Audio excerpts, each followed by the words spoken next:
Hi, in front of me is Samsung Galaxy S21 Plus, and today I would like to show you how you can change vibration pattern on this device. Firstly, open Settings. Now choose Sounds and Vibration and scroll down. Click on Cool Vibration Pattern and select one of the patterns by clicking on it.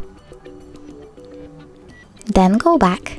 Now click Notification Vibration Pattern and select one of the patterns for your notifications by clicking on it and going back.